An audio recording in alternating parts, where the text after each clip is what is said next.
listen, it's not always what the chords, what they tell you that it is. Just experiment with different notes to create different feels and then latch onto that and create a line that establishes that feel. That's the fun of bass to me.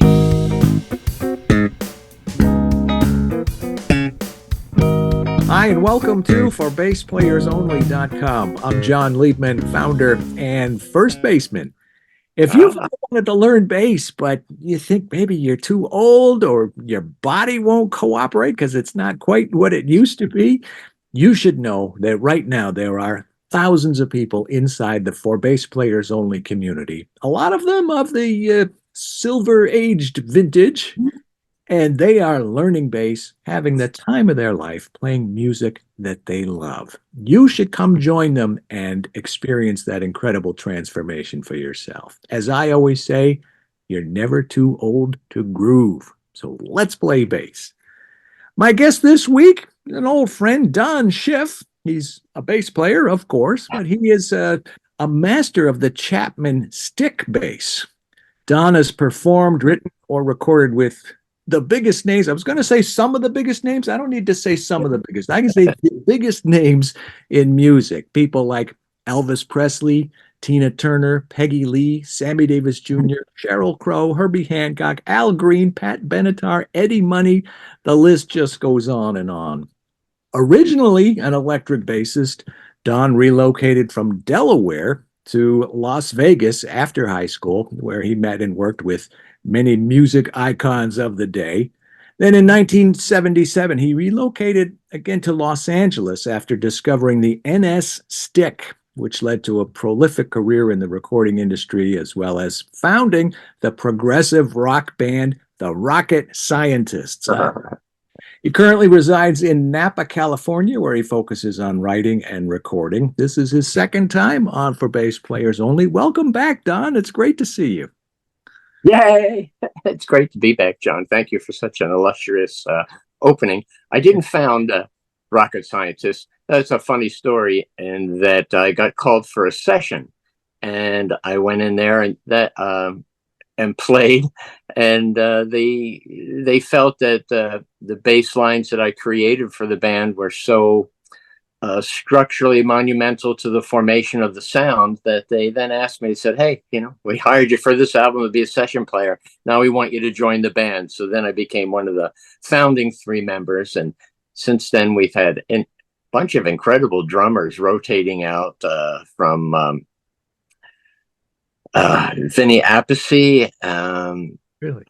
the drummer from Ringo. I can't think of his name now that I want to. Greg Bissonette. Yeah, Greg Bissonette. Detroit boy, my neighbor. Yeah, yeah. It was great. It was a fun experience in that band to get to play with such different monumental drummers and watch them work. Yikes! Yeah, that must have been quite an experience. Yeah. I was reading over the interview we did last time. That was from 2016, 8 years ago. So let me just ask, anything new, Don? Yeah, pretty much a lot. What's keeping you busy? You mentioned something about Unitopia going through Europe because Alfonso couldn't make it big or something. Alfonso Johnson.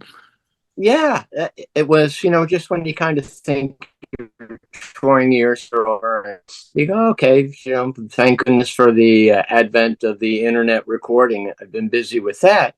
But I get a call and from this record label out of Chicago, and Mark Monforti. And he said, there's this band Unitopia, and they're going to do a farewell tour. And they need a bass player and they need a drummer. And for the album that they're going to tour, they had Chester Thompson on drums and Alfonso Johnson on bass. Incredible album. And so they said, Alfonso can't make it. And we thought of you to replace him and go on tour. So why not? Yeah. So I did. I said some big shoes to fill. So what they did, it's progressive rock. Unitopia has been around for like 30 years. And I had about 2 months to learn the show. And they sent me the album. And I went, oh, in 2 months, I'm never going to be able to memorize all this. So I just dove right in and charted that out. And I figured, good, now I can stand tall, be on stage, enjoy myself, and not worry about, oh, it goes from 7/8 to 11/4 to. So I could just groove along with them. It was a phenomenal tour. And so much so, Chester and I being the new kids, when the tour ended, they said that this was just so wonderful. You guys added such a newness to the band, new blood. So we'll go out again in 25, and we're currently recording another album.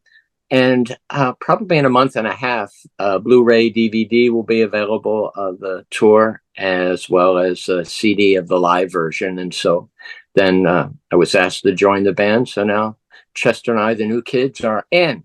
We're Unitopians. It must be so great playing with Chester. He's such a great guy too. Oh my gosh. I had never met him before. I've done a couple sessions with him before remotely. Wow. And we have a good lock together. And I just thought, oh, now I get to meet him. Okay, this is going to be phenomenal. So yeah, what a fun and wonderful man.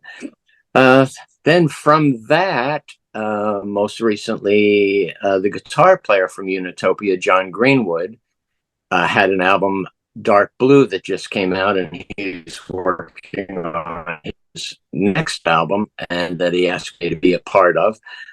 And with that, I'm teamed up with Simon Phillips, and so that was a great experience. Though unfortunately, I didn't get to meet him. I've become really nice friends with Alfonso, so he's on my people to bother list when I feel like talking to somebody. But since I didn't get to meet Simon, he's not going to get to be bothered by me.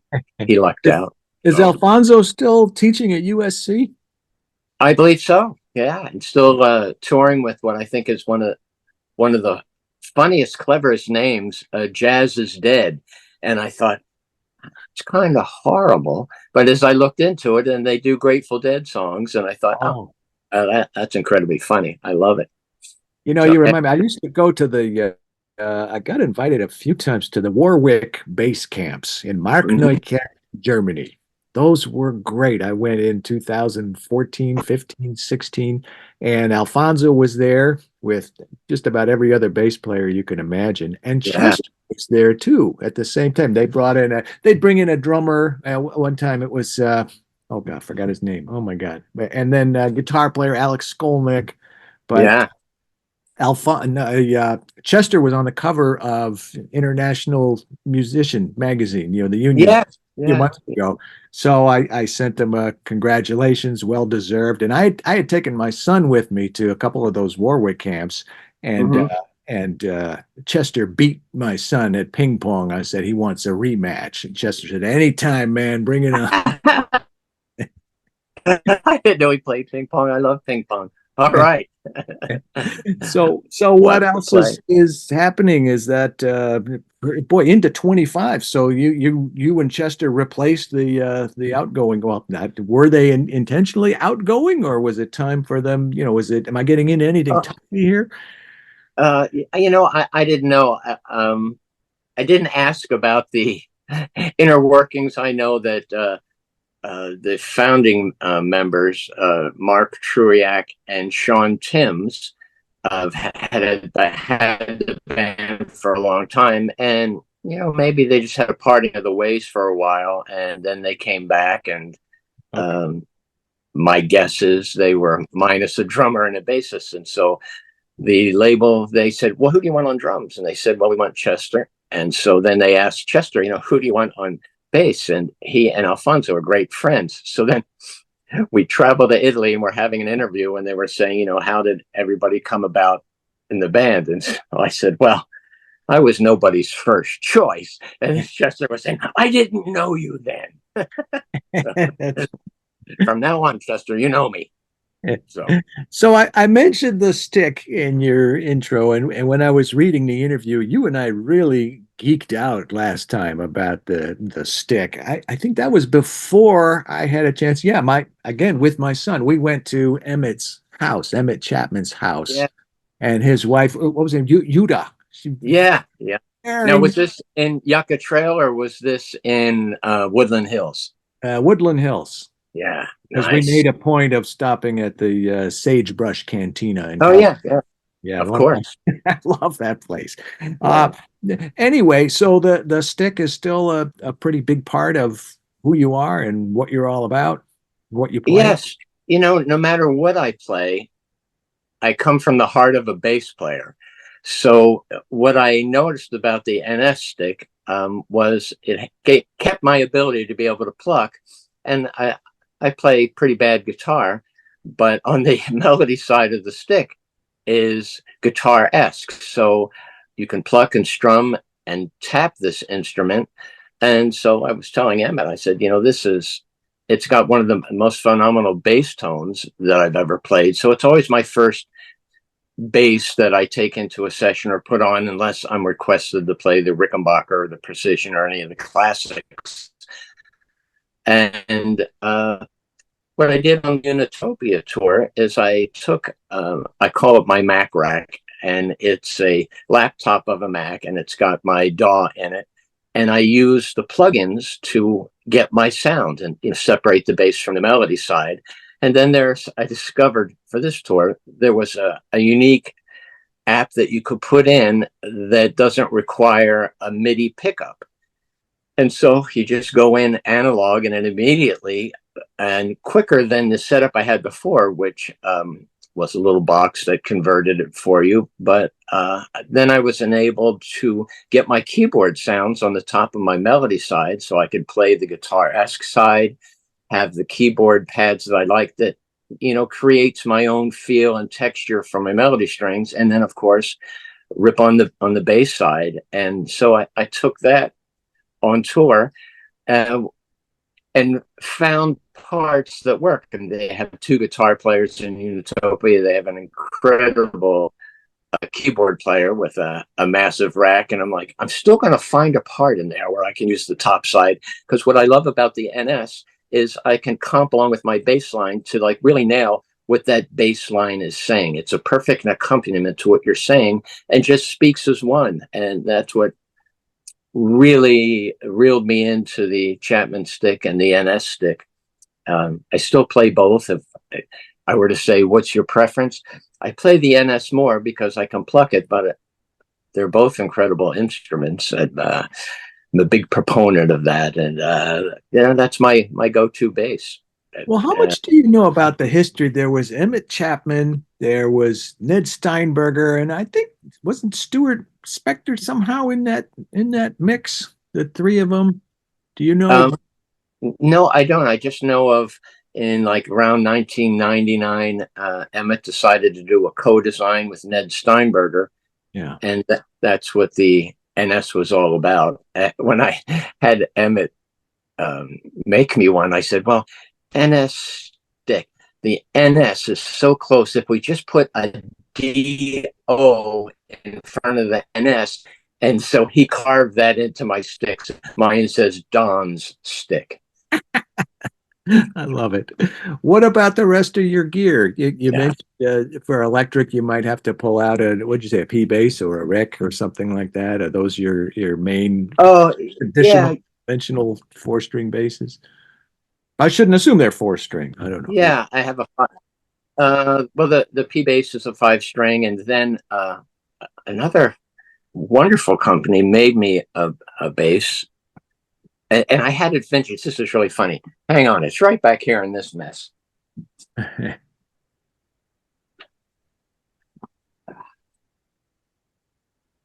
This is, boy, I feel really bad because I can't think of their name at the moment, but that's their logo that symbolizes it. It's a company out of Germany, and they asked me, "Oh, what's that noise?" What's that? The company is Sandberg. Oh, sure. I know Sandberg. Yeah, incredible instruments. And they said, "Well, what do you want in an instrument?" So I said, "Boy, if I could have anything, get me like a jazz bass, P bass, but with more Rickenbacker setup." So I had them put 3 pickups in, and in the middle, I have a separate out, so I could run it through a guitar amp and keep the bassness of the bass on the other two. So it's like a super P bass, super jazz bass, and then what do you want it to look like? And I figured, well, you're making me anything that I want. And in retrospect, I could have had this most beautiful bass made. And I go, no, I want it to look 1,000 years old. Yeah. So I think they call that Roquefort. And then, there's some of the exposure to the wood and, Yeah. could have been a beauty, but it looks 5,000 years old. But I really love it, and it sounds fantastic. So I use that for flavoring if they're like, well, we ask for something Rickenbacker, P bass, jazz bass. That covers all those areas, and that's usually only for. Lately, when I go on tour, it's always taking the NS out. But being a session player, those are the tools of the trade. So Sure. Absolutely. What about amps?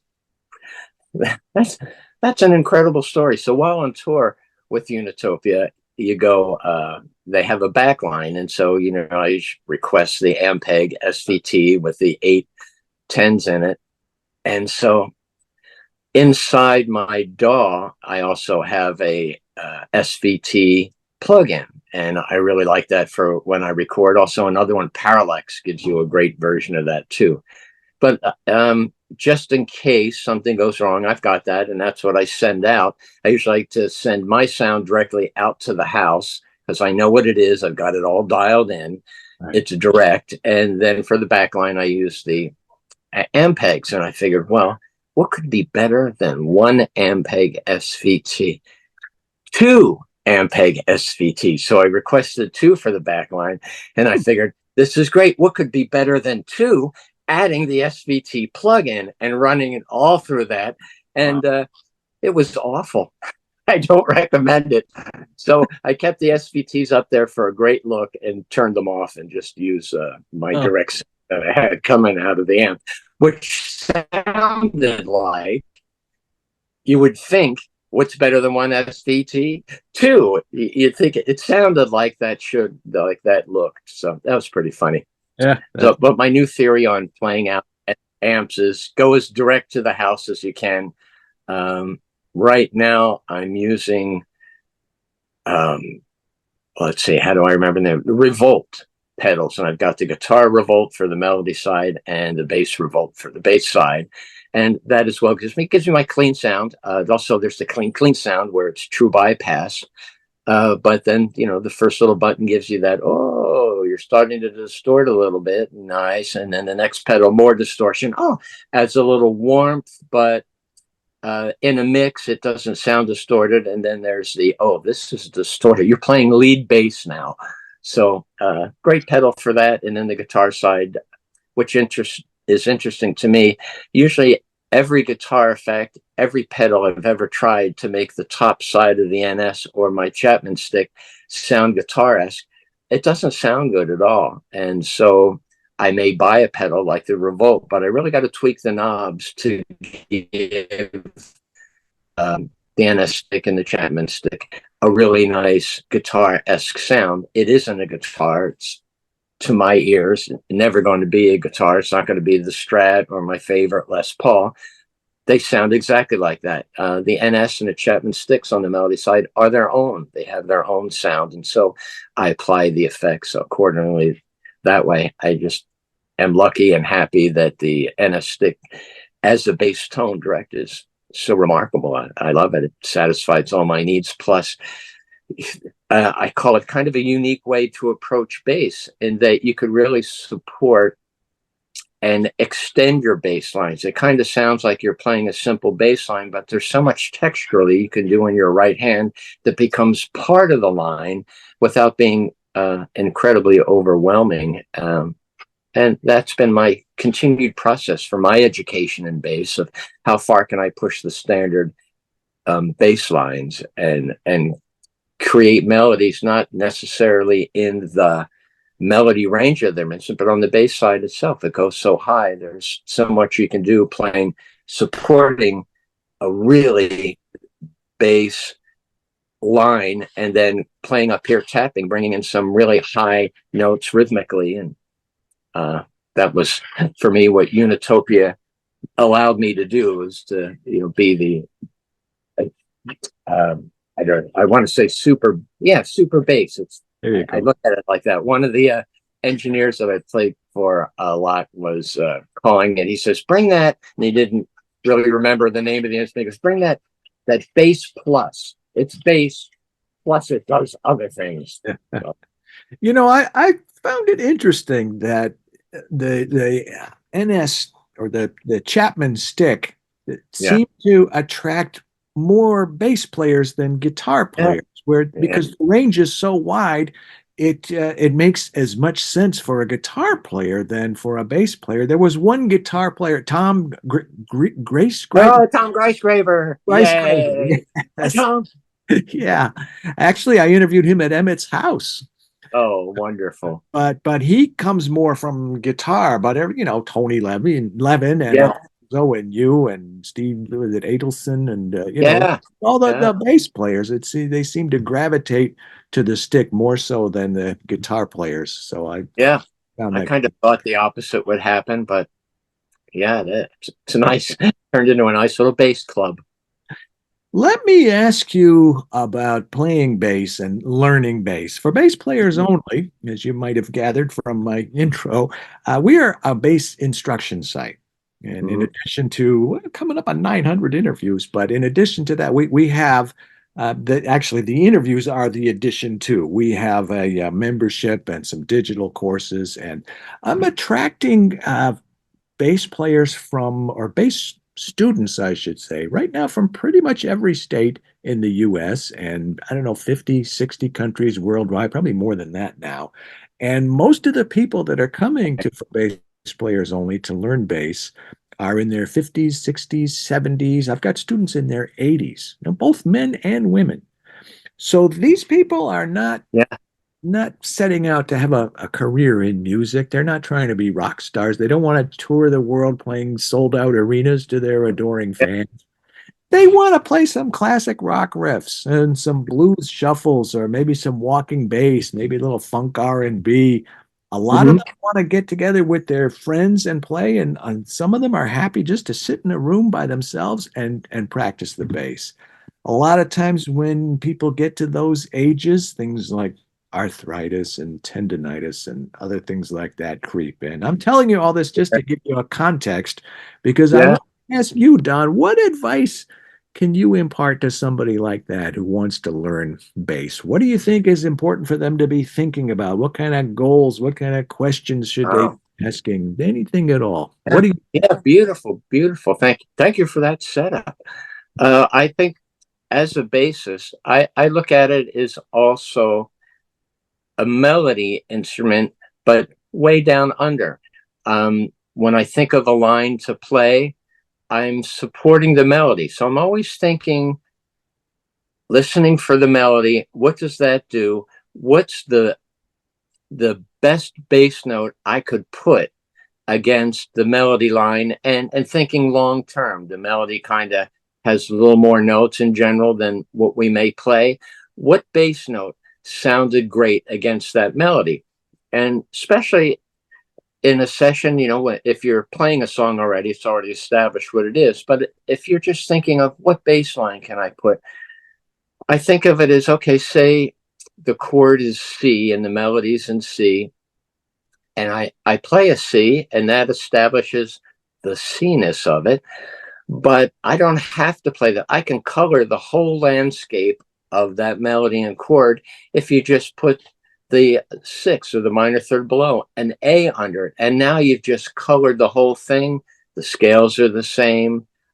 If I then move that around to the melody and go, okay, let me go from my A to the C, and then maybe I'll go up to the E, or maybe walk it down from the C to a B flat. These are all added notes. You can just change the texture and the feel. And that's what I love about bass.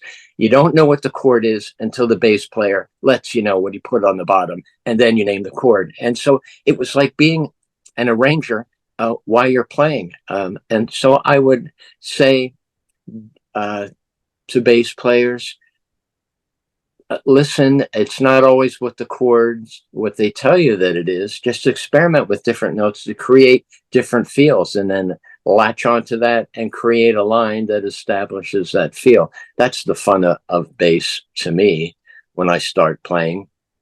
For fingers, I know as we get older, I've been fortunate enough not to have any issues with my hand, but there's something that I've done since kindergarten or pre-kindergarten, maybe because I was bored, but I would cross my fingers and I would put one finger. I know it looks awful, but it feels great. And I would do this to each hand and I hold it, and then I push my fingers forward and I can feel it in here, and it feels really good. Looks horrible. I got a couple of these. The other one, I really like this one. You bend everything over your pinky carefully, because if you haven't done it for a long time, it's pretty weird. But it makes kind of a fistful of fingers like that when you're done. And then in this position, I squeeze them, and I kind of like do stuff like this, when, at the dinner table or in a restaurant, just, probably the same reason I did it in kindergarten. I got a little bored. And my wife goes, "Don't do that. That's so horrible looking. It's so unappetizing." So I have another dinner table exercise that isn't so gross. So if you have coffee or tea, to extend the stretch in your fingers, I'll put the cup between my fingers and gently, mind you, gently push. And so I go in between each finger like that.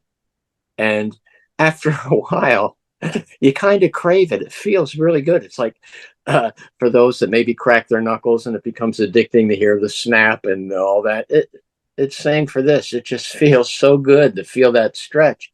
And I've never had any clicking in my fingers or hands, and they feel really good. Have you ever thought about doing a one-man show just without the bass, just with that stuff?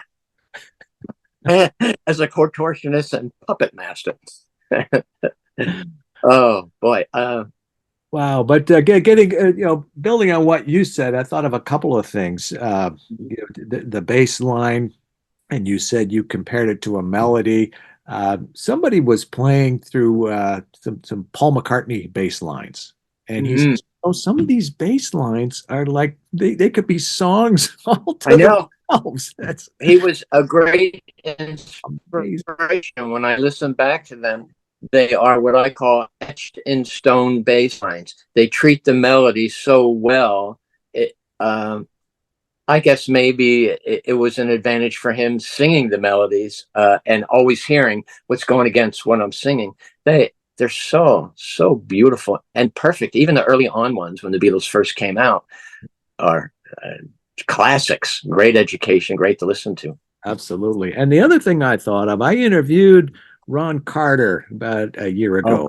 And I was talking to him about, okay, well, we all know you got to play the root of the chord on the downbeat. And he says, "Whoa, John. He says, "You want roots?" You know what I say to people? "Come on down. There's a farmer's market down the block. Come on over. I'll show you some roots there." Yeah. And I didn't just give up. I said, but there's an expectation from the band and even the audience, even if they don't realize it. He says, "Hey, if I'm playing an F chord, I can play an A, and then I can play a B. Yeah. B against an F chord, and then a C, and then Yeah. because we're talking about Miles, and Miles trusted my judgment, and I'm trying to coordinate with the rest of the band, and I'm not locked into I have to play the root of the chord on the downbeat." Right. It's very, very interesting. Hey, but for the rest of you watching that, just go to For Bass Players Only, search Ron Carter, and it's the 2023 interview. Very very entertaining.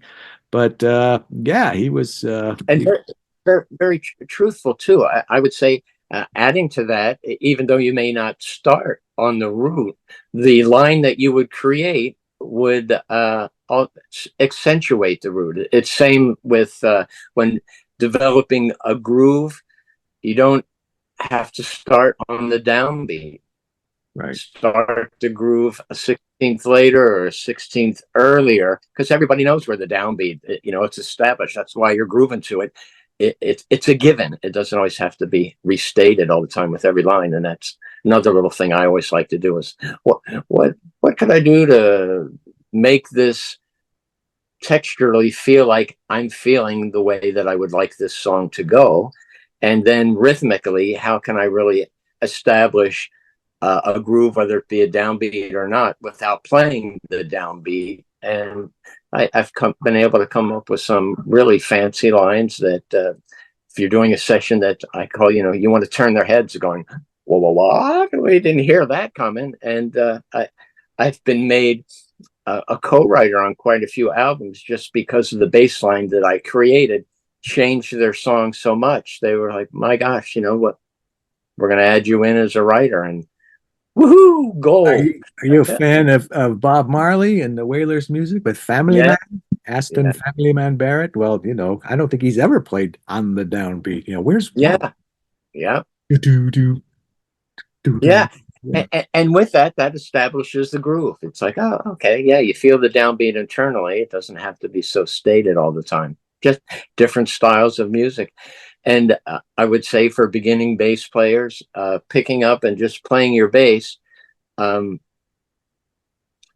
it'll hit your little line that you're playing, and then experiment around. You can certainly hold a note by plucking it, and then go up high and find a really cool high note that gives that low note some feel, and you'll find some great new textures and ways to be more creative in your bass lines. Bass is a tappable instrument as well. I would say it's a little harder to do that. When I go to pick up my bass, sometimes I go, oh, wow. I feel like they're training tennis shoes with a little bit of lead weights in it. So when you take them off, you'll run faster. So that's what the bass feels like sometimes when I have to switch too quickly. Like, oh, all right, got to get used to this again. Or sometimes prior to that, NS of the Chapman stick, and I played bass all the time. And I switched over. And when I go to pick up the bass line, I go, how did I ever play for an hour and a half? This is a little bit more of a workout, a lot more of a workout. Or going from a 4-string to a 5-string, you've got to have your mind right. Oh my gosh. Or now to an 8-string. I used to have really like a good 4-string, reading though, chop. right? What's that? Pardon? I didn't hear. I Say said that again. string is like a 4-string, but I think we were talking at the same time. This is Yeah. a connection. I didn't hear what was the last thing you said?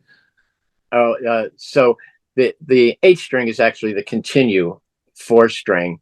But what I was saying is I used to be a really good reader and on 4-string. And then as soon as I got a 5-string, or in this case with the NS, which starts like a 5-string low B, I just thought, okay, in my mind, okay, the E is now the 2nd string, but my mind never really wrapped itself around that, and I have to consciously think, okay, that's not the low E anymore. I didn't think it would mess up my reading so much, but it did wreak a little havoc there when I play, or if I get nervous or unsure of a part, my mind always reverts me back to, no, it's low E on the bottom. And at least I'm a 4th off, which is palatable. A half step off would be awful. Right. I can at least hear, oh, I'm off. Well, let me include that in my bass line. Maybe nobody will notice. But I remember it would be that much of a problem. In the late 80s when I got my first 5-string, and just going through exactly what you're describing. But in addition to that, I admitted I was guilty, and we'd be playing a wedding or something, and I'd be like way down where I shouldn't be just because I could, and I don't recommend that, folks. Don't do what I did. Yeah. Sure had fun. Yeah, isn't it amazing? 4-string classic bass songs. And if you go down below the E, it's not that song anymore. And there's something that I feel the 4-string bass is a instrument in itself. You worked all your lines around not being able to go below the E unless you detune a little bit. Yeah, at times I miss that. That was fun. There were 4 strings. There was nowhere else to go. You make that work. no more decisions. Well, the number of strings. I was trading emails with, Yves Carbon, the French guy. Mm, He I've heard the name. I don't know him. 17 string bass or something Oh, crazy like oh that. yeah, that's what I've seen. Somebody handed me something at a NAMM show once, like a 24 string. But I said, okay, first of all, is there an EADG in here Yeah, somewhere? yeah, Let's start there. Okay. yeah. I know Yeah, exactly. I don't get it. I mean, even the six string, I was never really into that because I, going up way up high, it's Yeah, cool. I love John Patitucci, I love Anthony Jackson, but yeah, it's not me. But yeah. a B is low enough, and then the heavy metal guys, with the F sharp, or and then they tune down to like I don't know. Oh, yeah. At the NAM show, I got to play. I don't know how many strings it had, but it went to the F sharp below the B, Yeah. and he had this big giant amp, and I went okay, and I would play the F sharp, and then I would play the G, and then the G sharp, and I'm like, I don't hear the difference. It's one big low end. Maybe it's my older guy hearing, but the notes all sound the same down there up until I got to the, maybe the A. And then I was like, okay, that's different than the B. All right. But yeah, below Oh, the A, I couldn't hear it. that is so funny. What about the future, Don? You mentioned that the tour going into 2025 with Yeah. Unitopia. Is anything else that you haven't mentioned that you have coming up, or anything that you've always wanted to do that you haven't done yet? Hmm. Well, two things. There's another album that I just finished with a English band. I must take my hat off to COVID. And God bless anybody that passed away or had a hard time with it. But what it did for me was really establish the acceptance of online recording. And as my wife said, when's the last time you went into a recording studio? They always send you files and you send them out. And that really nailed that that's an acceptable way to go. I always wanted Maybe to go to maybe Abbey she meant something else. Like, why are you around here? Get out of here. Road. We like it when you go on tour and you're gone. The pets are so happy. Uh, so where was I? I'm sorry. I That's okay. The fun of getting older if you're not on the thought. Oh yeah. So I always wanted to go to Abbey Road Studio. So I get a call from this band from England, and their name is Geigo. And I said, all right, I'm going to get to go to Abbey Road Studios. And they go, no, your notes are going to get to go to Abbey Road Studios. You, on the other hand, well, enjoy your tea and crimpets at home. yeah.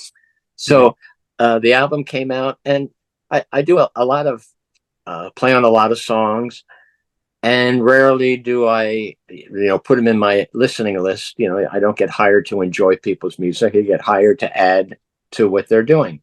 And this album from Geigo and Unitopia, I've been so unfortunate. I told the guys in Unitopia, where have you been all my life? This is the band I wanted to be in when I was 18 and 19 years old. And they were joking, like saying, we were in diapers. Not true. I'm not that much older. And the band Geigo from England, their album just came out. And I love it. I've been just so happy to have these two projects to listen to and be a part of. I hope that it becomes successful enough that both bands get to tour continually and they would want to go on. It's so nice to go out and tour music that you love. Yeah, And that's the one thing that touring has got over recording because during COVID we watched it at home, or some people. yeah, But in the studio you're recording and you're in this country and you're in this state, that's yeah, different. You make a record and it's done. But touring, people still like to get out there and see and hear live, yeah, which is nice. and play and like, oh, I'm actually playing with a person in real time right next to me. What a concept! This is great. I think I'll be a musician. So that hopefully that's happened and opens up a lot in 2025. I keep saying I'll do another solo project. And I think this time I'm going to incorporate people from, all these different bands that I was playing with. Yeah. That would be nice. And I I kind of started it, started writing, and right now this isn't my house that I'm in. My house burnt down in the 2020 Napa fires. Right. And so it seemed like forever to get to this point, but now I'm like a month and a half from being back in my house, and now it just seems like, oh yeah, just the other day it burnt down. Now it's all right, gonna be great. So in a month and a half, I'll be home again. Looking forward to that. I will reset up my studio, and this time I'm going to put a section of the studio and set it aside, different from recording, but with the green screen. So uh, make more videos and be more entertaining and be like John Liebman and have a show. Gonna be great. And I will line up to watch it. Excellent. So what would you be if you weren't a bass player?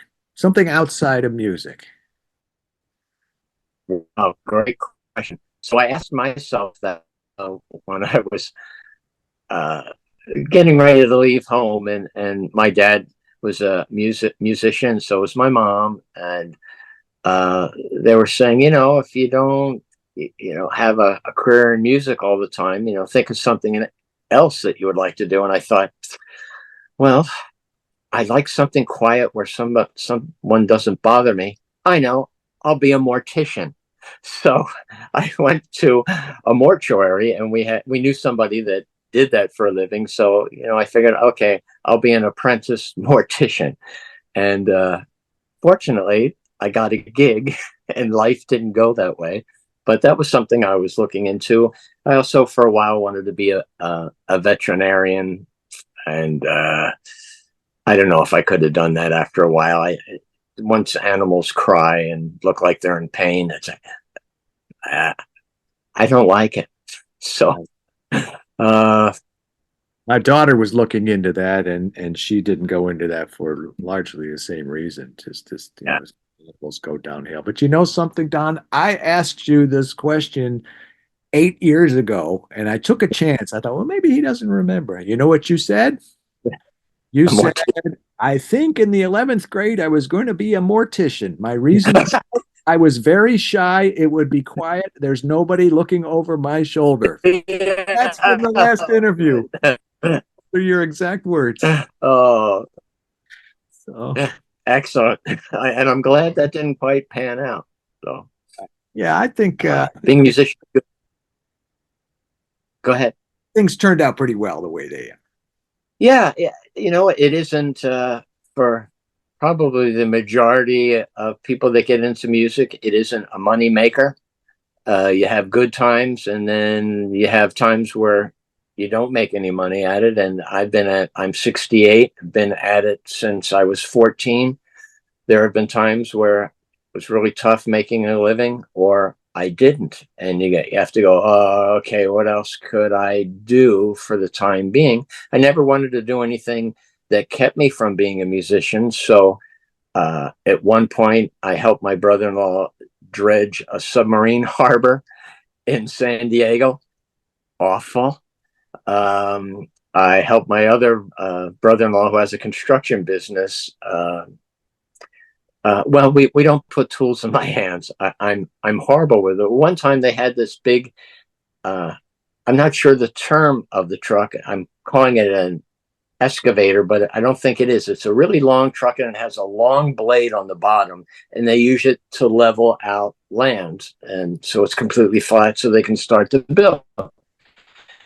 So I was curious, and I asked the driver of this truck, well, how's it work? What's it like? And he says, oh, hop on in, and I'll show you. So I get in there, and he drives me onto the field that they're going to level, and he gets it going. He goes, just be careful you don't pile up a whole lot of dirt under it, because the truck won't be able to move forward or backward if you do that. And there's 7 or 8 gears to move the lever this way, rotate it. And I go, oh, that's interesting. And he goes, great, good luck. And he opens up the cab door and jumps out and leaves me riding along with it. And I'm like, this is my brother-in-law's business. Why would you do something like that? And so I went into, I got this mode. I play the Chapman stick. My 2 hands are independent, and I can make the blade go any which way. And so I was out there driving around, figuring, I guess this is what I'm supposed to do, level everything out. And I hear the foreman with, had a huge whistle. You couldn't miss it, even over the droning of the truck. And so I stop and I go, well, I guess I screwed up. And so I drive the truck back, go out of the ditch that I'm in, and all the workers there, they were just cheering. It was like the big joke to let that guy go off on his own in the truck.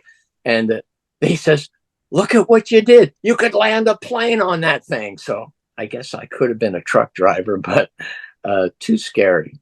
So, well, if you ever do look for another career, you've got your finger in hand show that you can go on the road with. oh yeah. Well, you never know where these conversations